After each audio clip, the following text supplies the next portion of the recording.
Yeah, Okay. yeah, turn off. All right. I have a question. How do I record from the phone? Let me see. You know what? I'll record. Oops, we lost you there. All right. Yeah, we're live right now. I'll record on my end here and send this over to you after the show. Okay, cool. We're recording and we're live. All right, Herbert. Hey, thanks for. I kind of irritating to get disconnected there. I know, but don't Yeah, I worry got about it. I am disconnected. not stressed. So Yeah, it's fine. It's fine. Everything's good now. cool, brother. Okay, so now you're on LTE connection, right? On a cell phone. Yeah, that is correct. That is correct. Yeah, Cool. I'm Yeah, it using my still LTE. sounds That's just my fine. So we'll be good to go. yeah, that's my savior. Okay, so the last question you were asking about how do I stay motivated, and Yeah, I was giving you a pretty good answer there, but I think you probably lost it. So yeah, I did. I did.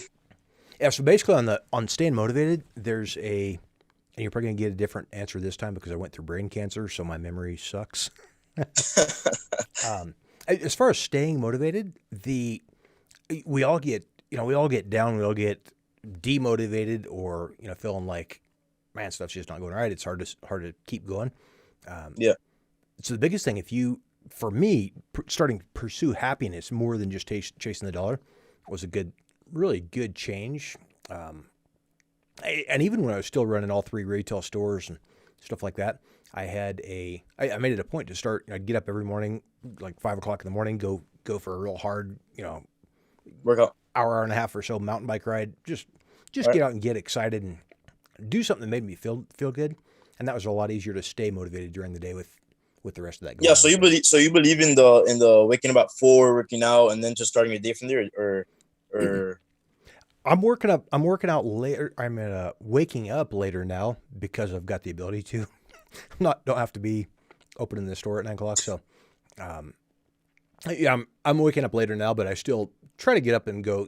Take the dog out, go for a walk, go do something to get kind of get blood flowing. yeah? But staying motivated, What dog do you have? just a little Chihuahua miniature pincher, real good little, real sweet little dog. Oh, okay. One of the things on staying motivated All though, right. a lot of folks can't stay motivated because they don't really have a goal. It's like if you go, well, I know I need to go to the gym every single day. I know to get a workout. I know to be eating good, but you don't have a reason why. It's not that you've got a trip coming up or you've got you're getting married or something like that. If there's no goal, I mean, even if it's you're just trying not to be overweight or die early or something, that's a whole lot less motivating than going. Then you know what? By January 1st, I want to have a six pack. Or if it's with business, you're going, okay, why am I working so hard? Yeah, I make six figures a month, but life sucks. That's not any fun. So it's Yeah. real hard to keep going. And so if you're not, if you can set a goal of, okay, you know what, I'm gonna work my guts out here, and then I'm gonna go pay cash for that new Corvette or that new BMW or whatever.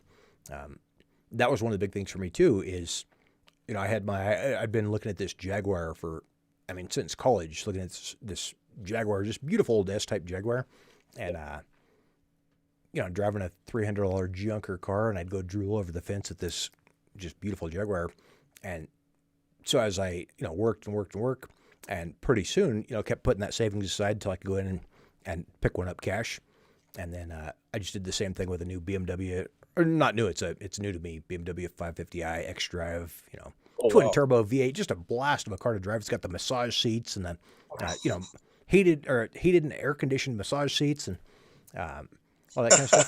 But I looked at that car. I mean, shopping on the internet and stuff for 9 months straight. I mean, finding the Yeah. deal of the deal, and but that made me work so much harder. Just going, okay, I've got this dream. Yeah, I could do it now, but if I set that as a goal when I hit a certain level, that's just makes stuff a lot easier to attain. So Yeah, set a it's always goal those and small things that motivate you. It's always those small things, the yeah. materialistic things. There's also some things that motivate others that are actually pretty small. What do you think of that? Yeah, so that's a big thing too. I would do, for our team at the retail stores, we'd go, okay, if you can we did this when we were building the Facebook group. We said we were trying to get that group to 1,000 members, and we were working our guts out.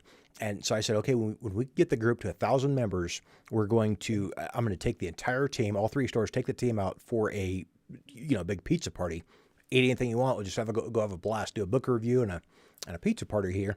And so that thing, it was a pretty inexpensive deal, but my whole team worked their guts out forever trying to get that group to 1,000 members. Now we're Yeah. getting 1,000 to 2,000 new members daily, but Yeah. that was 18 months of work we did to go to the pizza party. And we've even done smaller stuff like that where you're going, hey, we're just going to, I'm going to order a lunch for folks at the office if we can hit this sales goal or if we can do certain things like that. So, Yeah. I mean, it could be as easy as I'm going to take a break. If I can reach whatever the goal is that day, the production goal, I'm going to take off work half hour early and, go take a nice drive, listen to some music it doesn't have to cost you anything. It could be just some type of a little reward. There's actually a chapter about that in the book here about rewarding yourself. Oh wow, perfect. Yeah. To get you a copy. Yeah. Thank you. So yeah, it's kind of crazy because if you put 10 hours of work, um, with a difference of 5 hours, like if you work 5 hours and those 5 hours are multiplied by two, which is 10 hours, right? So instead of working 5 hours, you work 10 hours. It's gonna make a big difference later on in how much work you could get done. If that makes sense. Well, and the other thing, so I thought that exact same thing for years and years. Like I said, I was working 18 hours a day, 7 days a week. Just, I guess Sunday, I was taking Sunday mornings off, but the other six, I was working 6.5 days, Yeah, 18 hours in 6 days, and then half day on Sunday. But I did that forever and just hating life. But just it paid off. well, no. So I did that forever, being so dedicated and driven that I wasn't as productive because I was so just overworked. And so when I started I started kind of towards the last year running the retail stores, I would stop in the middle of the day a couple of times. I'd just say, hey, Sam or Austin, one of the guys who was working for me, say, hey, I'm going to go out and take a quick walk, go walk around the block, whatever, just take the dog out, go grab a cup of coffee at the local coffee shop there or whatever. And, that half hour, giving myself that reward of, hey, I've been working my guts out. I'm going to go grab a cup of coffee was a Yeah, massive thing to increase productivity.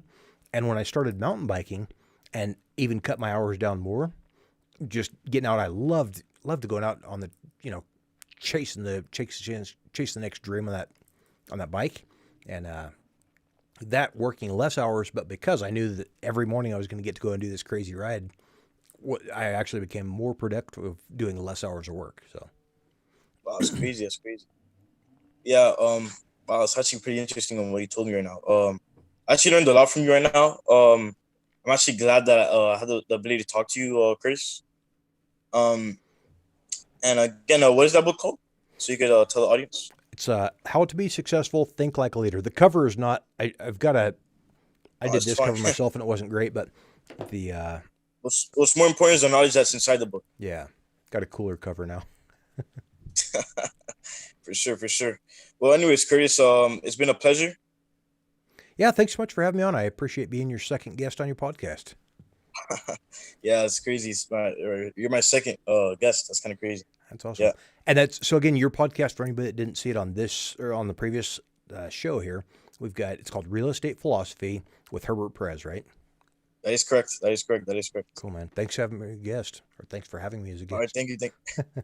Yeah, and your podcast is what is Success. called what again? It's called Success, Motivation, and Inspiration. If you're not a member of the Facebook group yet, you should join it. We've got 305,000 active members, and really cool group where folks are collaborating and working together and learning how to be successful. So, Okay. And what platforms is your podcast aired on? all of them. I mean, All right. if you search it. I'm on Amazon Fire TV as well. So if you search Success, Oh wow. Motivation, Inspiration, this video here will probably be streamed there. We'll combine them together and make the two All right. two parts on there. So All right. Sounds good. Sounds good. All right, Curtis. I thanks for appreciate having you. me as a guest, man. That was fun. All right. Thank you. Thank you. I was. Thanks. All right.